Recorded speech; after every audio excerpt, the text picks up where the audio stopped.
नमस्कार, जय राधे, राधे श्याम, राधे राधे, जय वृंदावन बिहारी लाल की जय, कृष्ण कन्हैया लाल की जय, बांके बिहारी लाल की जय राधा श्याम सुंदर लाल की जय, जय राधे, राधे श्याम, राधे राधे। আজকের আলোচ্য বিষয় হলো গীতা কয়েকটি প্রশ্ন এবং উত্তর আমরা শ্রবণ করব। শ্রীকৃষ্ণের অমৃত কথা আমরা এখন শ্রবণ করব। আসুন আমরা শ্রবণ করি।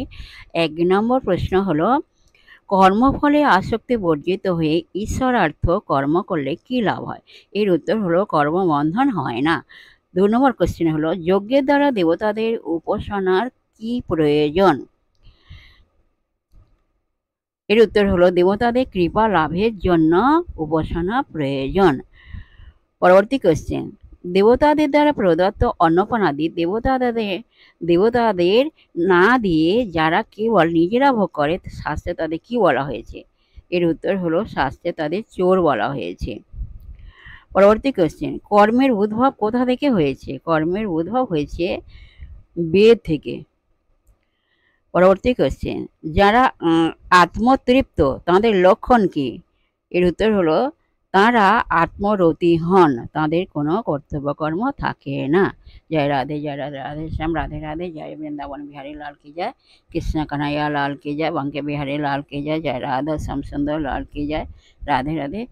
এখানে বিশ্রাম রাখলাম। বিশ্বের সুহৃদয় ভক্তবৃন্দগণ সবাই সুখে শান্তিতে আনন্দে থাকবেন, জীবনযাপন করবেন, নিজ নিজ পিতামাতাকে ভালোবাসবেন, তাদের যেন কোনো দুঃখ কষ্ট না হয় সেদিকে লক্ষ্য রাখবেন। আর আসুন আমরা এখন মানবাভিমানে পর্ব শেষ করে মনকে কাদা তালের মতো নরম করে শিশুর মতো সরল করে মনের মধ্যে অহংকার ত্যাগ করে আসুন আমরা এখন রাধা নাম কীর্তন করি। জয় রাধে, রাধে শ্যাম। 1 সেকেন্ডও নিরানন্দে থাকবেন না, সদা সর্বদাই আনন্দে থাকবেন। রাধে রাধে। কোনো কিছু ধর্মগ্রন্থ পাঠ করার পর নাম কীর্তন করতে হয় এবং জয় দিতে হয়। আসুন আমরা রাধা নাম কীর্তন করি। রাধে রাধে।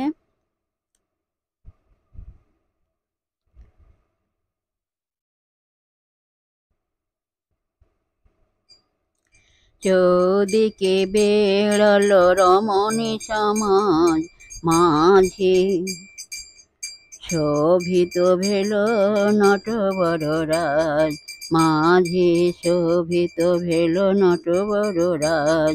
চৌদিকে বেড়াল রমণী সমাজ, মাঝে শোভিত ভেল নটবর রাজ।